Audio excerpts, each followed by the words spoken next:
Sendo aqui nessa noite. João 19. João 19, versos 28, 29, verso 30. Você que está em casa, pega aí a sua Bíblia. Evangelho de João 19, 28, 29 e verso de número 30. Preste bastante atenção no texto. Mais tarde, sabendo então que tudo estava concluído, para que a Escritura se cumprisse, Jesus disse: tenho sede. Diga comigo assim: tenho sede. Estava ali uma vasilha cheia de vinagre. Então, embeberam uma esponja nela. Colocaram a esponja na ponta de um caniço de isopo e a ergueram até os lábios de Jesus. Tendo-o provado, Jesus disse: está consumado. Diga comigo assim: está consumado. Diga mais uma vez: está consumado. Com isso, curvou a cabeça e entregou o Espírito. Senhor Jesus, essa palavra que é do Senhor, ela relata os últimos instantes da sua vida humana aqui na terra. Que o teu Espírito, esse que o Senhor entregou ao Pai, ele possa nessa noite manifestar e colocar no nosso coração a tua palavra. Palavra essa que não volta vazia. Fala conosco nessa noite, em nome do Senhor Jesus, amém. Toma aí o seu assento, deixe sua Bíblia aberta.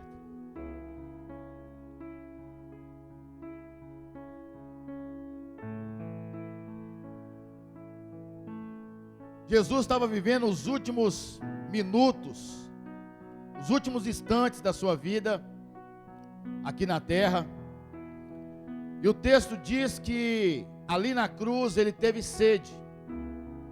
Então ele pede um pouco de água para beber.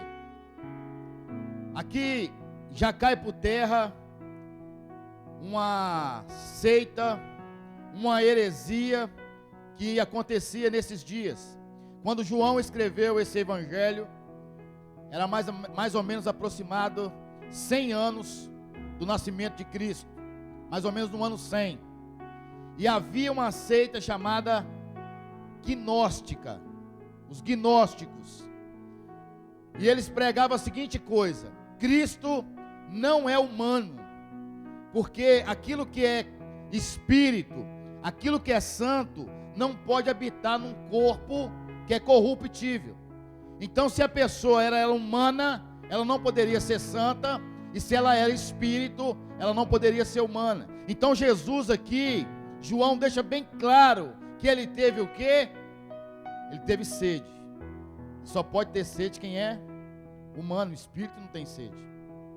Jesus sentiu, ele teve anseio de algo que eu e você temos: sede. E que a sua sede não venha a ser só de água, mas venha a ser sede de Deus, sede de justiça, sede de renovo, em nome do Senhor Jesus. O texto diz que quem estava ali, os soldados, não lhe deram água.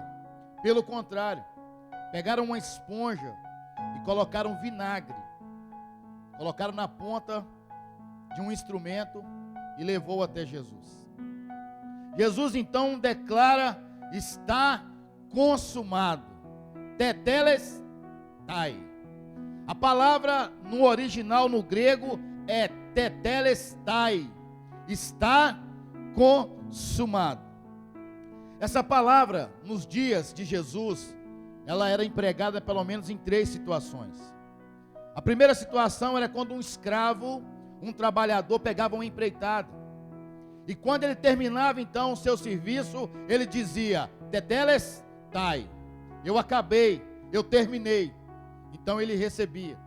Ela também era empregada quando uma pessoa adquiria uma propriedade. Ela ganhava um lote, ela ganhava uma propriedade, então ela dizia: tetelestai.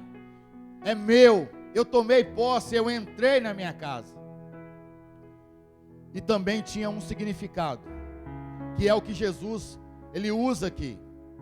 Quando uma pessoa tinha uma dívida, preste bem atenção, deixa as crianças agora, foca aqui em mim, senão você vai perder o raciocínio.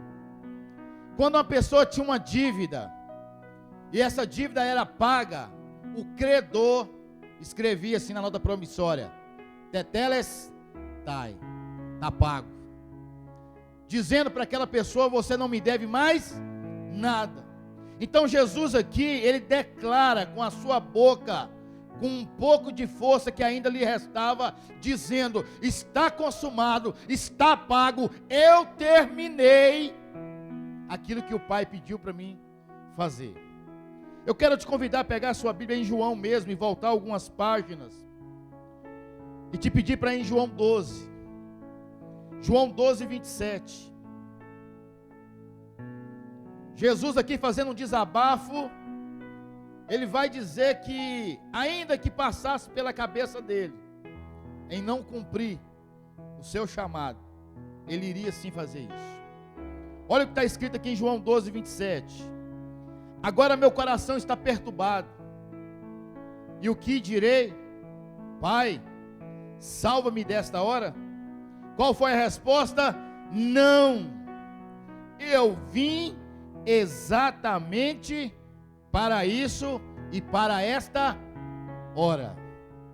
Em um outro texto vai dizer assim: segurando o peso da coroa de espinho, segurando o peso da cruz, recebendo o pecado de toda a humanidade sobre ele, ele declara: Pai, se for possível, passa de mim esse cálice, mas que seja feita a tua vontade. Você sabe qual é o problema de muita gente? Não é pecado. O problema de muita gente é não fazer a vontade do Pai. Porque quando eu não faço a vontade do Pai, eu acabo pecando. Então Jesus o tempo todo sobrecarregado, oprimido, ele ainda pensa, mas ele declara que seja feita a vontade do Pai. Sabe qual foi a oração de Adão no jardim? Senhor, que seja feita a minha vontade. Porque o Senhor falou: Adão, você tem todo o jardim, somente uma árvore você não toca.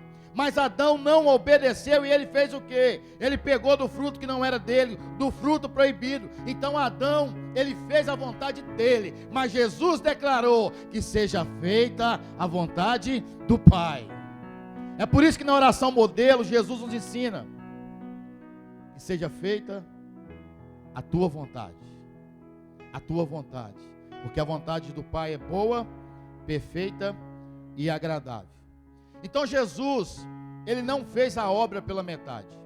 Jesus, ele não fez a obra parcialmente. Jesus, ele declarou tetelestai, porque ele venceu na cruz do Calvário. E eu tenho uma boa notícia para te dar: aquele que começou a boa obra na sua casa, na sua vida, no seu casamento, no seu ministério, ele não parou, ele vai até dizer tetelestai. Aleluia, aleluia. É por isso que você não pode desistir, é por isso que você não pode parar. Nessa noite é uma noite de ceia, é uma noite em que eu e você declaramos o sacrifício de Jesus. A mesa está ali posta, linda. A uva que representa o sangue de Jesus. A uva, para dar o suco de uva, para dar o vinho, ela tem que ser prensada. Jesus foi prensado. Está ali o pão que representa o corpo de Cristo, que ele entregou por mim e entregou por você. E a ceia, então, ela tem um significado. Esse tetelestai, quando Jesus diz que está consumado, que já está tudo feito, ele está declarando assim: olha, eu morri, só que depois de 3 dias ele ressuscitou, e ele deixou um memorial para mim e para você: todas as vezes que comeres do pão e beberes do cálice, anunciai a minha morte até que eu venha. E o que é a ceia? A morte de Cristo, ela pode nos ajudar, ela pode trazer de benefício para mim? Porque Jesus morreu há 2000 anos, pastor. Ele está na história, mas foi 2000 anos. O que a morte de Cristo traz de benefício para mim? E por que eu tenho que celebrar a ceia? E o primeiro motivo eu quero te dar. Você vai em João e vai lá no capítulo de número 6. Porque a ceia, ela é um alimento espiritual. João 6, 53 ao 57. Nós falamos aqui outro dia sobre o jejum nos estudos bíblicos. Você que não está vindo às quartas-feiras está perdendo. E naquele dia sobre o jejum, a gente viu que Jesus, ele fez um jejum de 40 dias e 40 noites. E o que nutria Jesus durante esse período? Nós vamos ver aqui que aquele que aceitou Jesus, que aquele que agora é nova criatura, ele precisa de abastecer o seu corpo físico, mas sobretudo o seu corpo espiritual. Então João 6 vai declarar o seguinte: respondeu-lhe Jesus, em verdade vos digo, se não comerdes a carne do Filho do Homem, e não beberdes o teu sangue, não tendes vida em vós mesmos. Quem comer a minha carne e beber o meu sangue, tem a vida eterna, e eu o ressuscitarei no último dia. Pois a minha carne é verdadeira comida, e o meu sangue é verdadeira bebida. Quem comer a minha carne e beber o meu sangue, permanece em mim e eu permaneço nele. É por isso que eu tenho que participar da ceia, porque quando eu participo da ceia, eu declaro: Cristo está em mim e eu estou nele. Eu acho engraçado que na segunda-feira, quando eu ligo para alguns irmãos e perguntando: por que você não foi na ceia, você não participou? A resposta é: eu não estava bem. E a pergunta que eu faço é: em casa, você melhorou? Em casa, sem ouvir a palavra, sem ouvir a mensagem, sem participar de um momento de um louvor tão abençoado como esse, a pessoa melhora? Não melhora. E detalhe, eu estou vendo um postzinho aí que o pessoal está colocando assim, ó: a igreja, como é que é? Não é a que você vai, é a que você é. Quem sabe direitinho como é que é o postzinho? A igreja de Jesus não é a que você vai, é a que você é, mais ou menos assim? Eu só sou igreja quando eu faço parte do corpo. Tem gente que está enganado com esse negócio de ficar em casa, sem comunhão, sem participar do partir do pão, desigrejado, dizendo que a igreja não é. Eu só sou igreja quando eu faço parte do corpo. A comparação da igreja é com o corpo.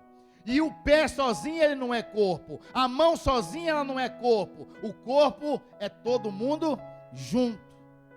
Então se você está nessa vibe aí, nessa onda de sair da igreja e falar que você é igreja, eu não estou falando de estrutura, eu estou falando de estar no meio do corpo de Cristo, no meio da comunhão.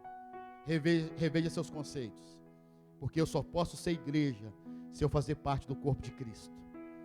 É só se Ele estiver em mim e eu estiver nele. A gente continua sendo igreja sem estrutura, mas quando há um corpo, e esse corpo tem um cabeça, e quem é o cabeça? Jesus de Nazaré.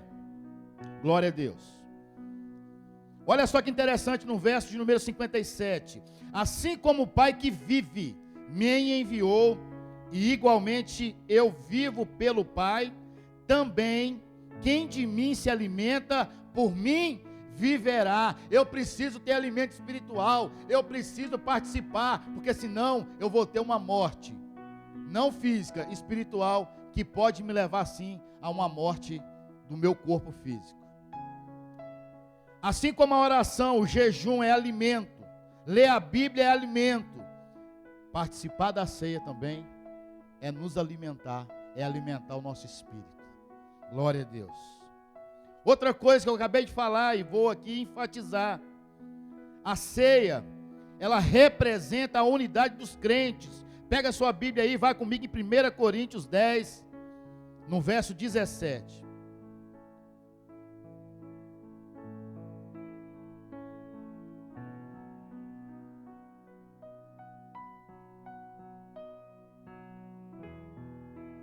1 Coríntios 10, 17 vai dizer assim: porque nós, embora muitos, somos unicamente um pão, um só corpo, porque todos participamos do único pão. É aquilo que eu acabei de falar. Eu agora sou crente da internet. O meu pastor agora é os grandes pastores famosos que estão por aí. Quarta-feira eu participei de um culto presencial com pastores. E o pregador disse o seguinte: o culto online é igual ver a chuva pela janela. Pela janela eu vejo a chuva, porém eu não sinto a chuva. Pela janela eu vejo a água caindo, mas eu não sinto o cheiro, aquele cheirinho de poeira que dá quando a chuva está caindo. Então presencial é diferente. Presencial é diferente. E eu não estou aqui cobrando e nem exigindo de quem não pode estar aqui. Nós entendemos limitações. O conselho dessa igreja é consciente que existe decreto. Eu estou falando de gente que poderia estar aqui há muito tempo e não está. Eu estou falando de pessoas que já têm 5 para 6 meses que não participam do corpo. E aí eu vou pegar um postzinho e vou colocar: a igreja de Jesus não é a que eu vou, a igreja de Jesus é a que eu sou. Que igreja que essa pessoa é? Aqui tem comunhão, aqui tem unidade. Na ceia, eu afirmo a minha fé em Cristo. Pega a sua Bíblia aí, fazendo um favor, e vá comigo em 1 João 1, verso 7.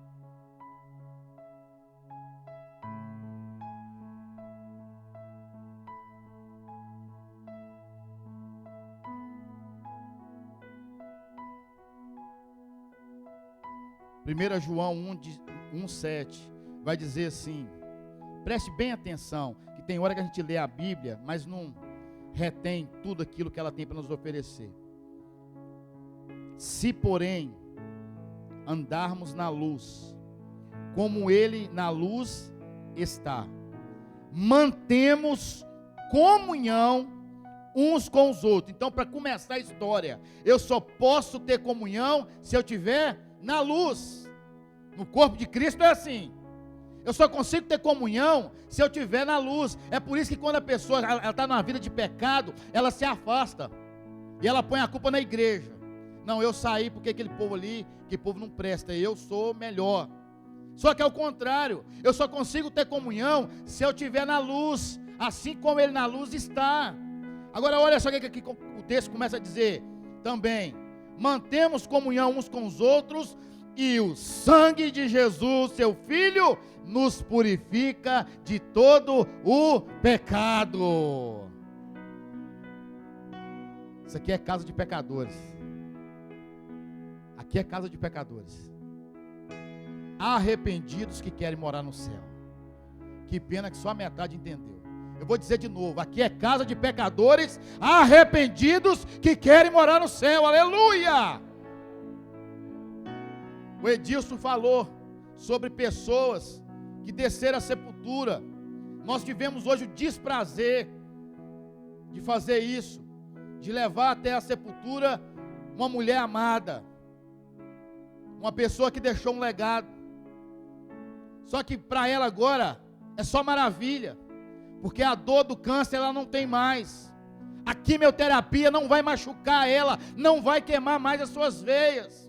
Ela não vai mais perder o cabelo dela como ela perdeu, porque ela estava em Cristo. E quem está em Cristo, ainda que morto, viverá eternamente. Aleluia! Eternamente, aleluia! E a pergunta que eu faço é: se a sua senha sair hoje, onde você vai passar a eternidade? Efésios 1, verso 7. Em qual temos a redenção pelo seu sangue, a remissão dos pecados, segundo a riqueza da sua graça. E vou falar de novo das quartas-feiras. Quarta-feira passada nós falamos de graça. Falamos da graça. A graça é o favor não merecido. Só que a graça não é de graça. O preço que foi pago foi alto. Nós começamos essa mensagem lendo que Jesus, fragilizado, moído, estava com sede e pediu água, e deram para ele vinagre. Quem é que aguenta um negócio desse? Quem é que aguenta uma situação dessa? Então nós temos que valorizar a morte de Cristo, celebrar ela como Ele mandou, fazer isso em memória de mim, porque o preço foi alto. Tem gente brincando. É tudo a graça. É pela graça. Apocalipse 1, verso 5. E da parte de Jesus Cristo, a fiel testemunha, o primogênito dos mortos e o soberano dos reis da terra, aquele que nos ama e pelo seu sangue nos libertou dos nossos pecados. Glória a Deus. Quando eu venho na ceia, eu pego aquele cálice, e eu olho para aquele suco de uva que representa o sangue de Jesus. Eu lembro que esse sangue, ele purificou a minha vida e me livrou de todos os meus pecados. Tem coisa melhor? Tem coisa melhor do que você andar de cabeça erguida? Satanás, ele sempre vai querer lembrar de algumas coisas terríveis que nós cometemos. Nosso tempo sem Jesus, da nossa vida pregressa, do tempo que a gente andava vacilante. Só que Jesus, quando ele morre, ele pega essa sentença, essa dívida que eu e você tínhamos, e ele crava ela na cruz e diz: Tetelestai. A sua dívida, a minha dívida está paga. Já não há condenação para aqueles que estão em Cristo Jesus. Nós temos que viver novidade de vida. Sabe o que atrapalha? Nós temos uma vida de bênção, uma vida diante do Senhor, fluindo as acusações do diabo e o nosso passado. Quando Ló sai da terra ali de Sodoma e Gomorra, ele estava convicto que aquilo ali não servia para ele. Ele estava convicto que ele tinha que ir para frente, que ele tinha que buscar agora um novo tempo, uma nova história. Mas a sua mulher, ela estava tão segura naquele lugar, o coração dela estava tanto no meio daquela terra, daquele povo pecaminoso, que ela faz como muitos de nós fazemos. Ela olha para trás, e porque ela olhou para trás, ela virou uma estátua de sal. Deixa eu te falar um negócio. Passou. Jesus está te chamando para novidade de vida. No dia que ele morreu, toda essa humilhação, lá no inferno deve ter tido festa. Eu fico imaginando Satanás e os demônios. A Bíblia não fala isso, eu estou dizendo de imaginação. Estou fazendo uma conjectura aqui. Eu fico imaginando Satanás mais endemoniado que ele é, declarando: nós vencemos, nós matamos, nós conseguimos segurar. Só que depois de 3 dias, Jesus, ele ressuscita, ele toma a chave da morte e do inferno e declara: onde está a morte, o teu aguilhão? Onde está a morte, o teu aguilhão? É isso que a ceia declara: a morte do vencedor, a morte daquele que derrotou Satanás. Ele não vai derrotar. Tem gente que pensa que Jesus vai vencer o diabo no final dos tempos. Jesus não vai vencer o diabo no final dos tempos. Jesus já venceu. O que vai acontecer é consumação. Não vai ter uma batalha assim, da gente ficar na expectativa assim: será que Jesus vai ganhar? Igual quando tinha luta do Popó, ele lutava boxe, a gente ficava ali até 1h da manhã, 2h da manhã. Será que o Popó ganha hoje? Será que não ganha? E o Popó batia, depois tomava. Não vai ser assim não. Jesus, ele vai esmagar, ele vai destruir, ele vai. Já fez. já fez. Eu preciso me apropriar disso. A cédula, a nota promissória que estava no seu nome, ela foi cravada na cruz. Tetelestai, está consumado. Tetelestai, está consumado. Tetelestai, está consumado. Tetelestai, está consumado. Você pode declarar isso? Tetelestai, vamos comigo, 1, 2, 3. Mais uma vez. Mais uma vez. Está consumado. Está consumado. Se coloque de pé em nome de Jesus.